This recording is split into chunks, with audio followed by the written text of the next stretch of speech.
Hello बच्चों, प्रश्नावली 12.2 का प्रश्न नंबर 3। एक गुलाब जामुन में उसके आयतन की लगभग 30% चीनी की चाशनी होती है।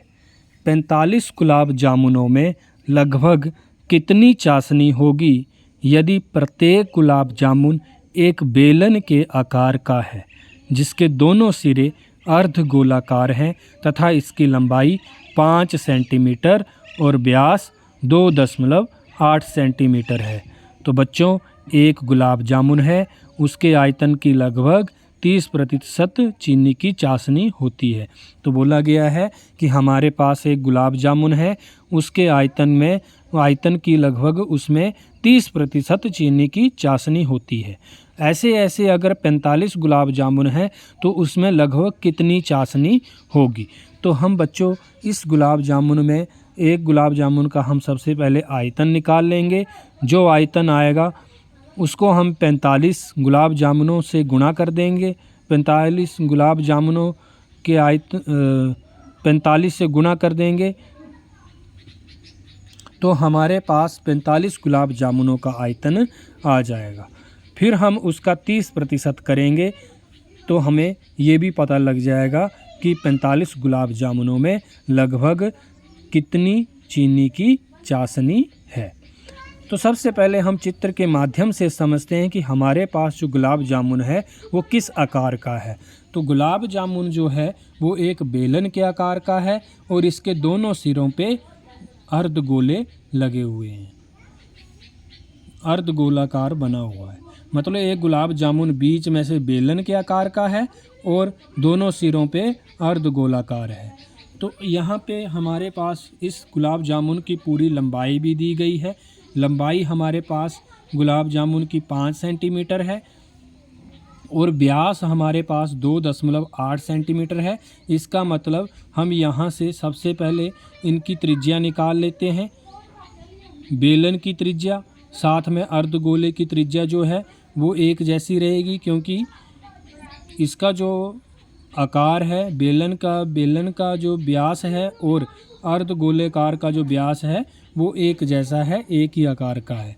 तो यहाँ पर जो अर्धगोले की त्रिज्या आएगी वही बेलन की त्रिज्या रहेगी और त्रिज्या व्यास की आधी होती है। तो हम यहाँ पे 2.8 को जब 2 से भाग करेंगे तो हमारे पास बेलन की त्रिज्या भी आ जाएगी, साथ में अर्धगोले की त्रिज्या भी आ जाएगी। अब यहाँ भी ये भी एक अर्धगोलाकार की त्रिज्या है, तो अर्धगोलाकार की त्रिज्या भी 1.4 आई है। यहाँ भी एक अर्धगोला जो वो इसके जैसा ही है, तो इसकी त्रिज्या भी 1.4 ही रहेगी।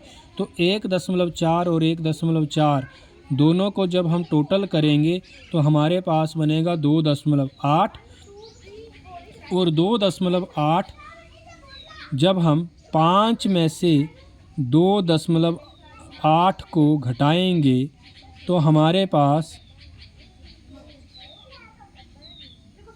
2.2 तो बेलन की लंबाई मिल जाएगी यहाँ से यहाँ तक। तो हमारे पास यहाँ बेलन की लंबाई या ऊंचाई कुछ भी आप मान लो, लंबाई या ऊंचाई 2.2 आ जाएगी और अर्धगोले की जो त्रिज्या होगी वो हमारे पास 1.4 रहेगी और साथ में बेलन की त्रिज्या भी 1.4 ही रहेगी, क्योंकि जितनी बेलन की त्रिज्या है उतनी ही अर्धगोले की त्रिज्या है। तो आइए इस प्रश्न को हम हल करते हैं।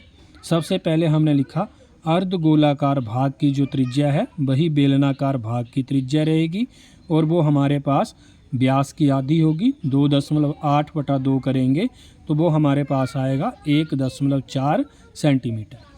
अर्धगोलाकार भाग की जो ऊंचाई है वही हमारे पास अर्धगोलाकार भाग की त्रिज्या रहेगी 1.4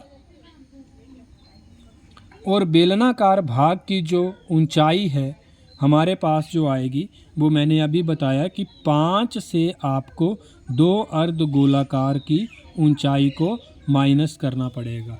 2 गोलाकार ऊंचाइयों को माइनस, ऊंचाई तो नहीं कहते हैं इनको, हम त्रिज्या भी कह सकते हैं। चलो फिलहाल हम यहाँ पे ऊंचाई से डिनोट कर लेते हैं इसको कि ऊंचाई है। तो दो अर्ध गोलाकार भाग की ऊंचाइयों से हम जब 5 में से इसे घटा देंगे तो हमारे पास बेलनाकार भाग की ऊंचाई आएगी। वो मैंने अभी आपको बताया था 2.2 सेंटीमीटर। इस प्रकार हम जब एक गुलाब जामुन का आयतन निकालने जाएंगे तो हमें बेलनाकार भाग का भी आयतन निकालना पड़ेगा, प्लस 2 गुना अर्ध गोलाकार भाग का आयतन भी हमें निकालना पड़ेगा। तो बेलनाकार भाग का जो आयतन का जो सूत्र है वो है पाई आर स्क्वायर एच रहेगा, प्लस 2 अर्ध गोले हैं तो 2 गुना अर्ध गोले का जो हमारे पास आयतन का सूत्र रहता है 2/3 pi r cube. Pi r square h हो जाएगा, ये हमारा वैसे का वैसा ही लिख दिया, और 2 दूने 4/3 पाई आर क्यूब, 2 दूने 4 हो गए। इस तरह से हमने यहाँ फिर आर भर दिया। पाई गुणा आर का मान हमारे पास 1.4 है, उसका वर्ग कर देंगे, गुणा एच हमारे पास है, बेलन की ऊंचाई हमारे पास 2.2 आई है, प्लस 4/3 गुणा पाई गुणा आर हमारे पास 1.4 है, उसका घन कर देंगे। उसके बाद 1.4 को 2 बार लिख लेंगे, 1.4 गुणा 1.4, 7 से इसे काटेंगे तो 0.2 बनेगा। यहाँ भी 4/3 गुणा पाई का मान 22/7 कर दिया, गुणा 1.4 को 3 बार लिख लेंगे क्योंकि घन है। फिर 7 से हम 1.4 को जब काटेंगे तो हमारे पास 0.2 बनेगा। ऊपर जो भी बचा है उस सभी को गुणा करने से हमारे पास बन जाएगा 13.552, और ऊपर यहाँ भी जितना भी हमारे पास ये आ रहा है इसको गुणा करने से हमारे पास आ जाएगा 34.496, और नीचे हमारे पास 3 बचा है, ऐसे रख देंगे 3। अगली लाइन में 13.552 वैसे रखा, प्लस 3 से इसे भाग करने से आ जाएगा 11.498। इस तरह से जब इसको जोड़ेंगे तो लगभग हमारे पास 25.05 सेंटीमीटर घन इतना आयतन इस एक गुलाब जामुन का आएगा। तो ऐसे 45 गुलाब जामुन है, तो 45 गुलाब जामुनों का जो आयतन रहेगा इसको जब 45 से गुणा करेंगे तो हमारे पास 45 गुलाब जामुनों का आयतन आ जाएगा, और इसको 45 से गुणा करने पर हमारे पास आ रहा है 1127.25 सेंटीमीटर घन। फिर हम यहाँ से चीनी की चाशनी का आयतन भी निकालेंगे। तो चीनी की चाशनी का जो आयतन है वो 30% है गुलाब जामुनों से। तो ऐसे 45 गुलाब जामुन हैं, तो उस 45 गुलाब जामुनों के आयतन का हम 30% करेंगे तो हमें पता लग जाएगा कि उसमें चीनी की चाशनी कितनी है। तो हम चीनी की चाशनी निकालने के लिए 30% कर देंगे, जो हमारे पास 45 गुलाब जामुनों का आयतन आया है।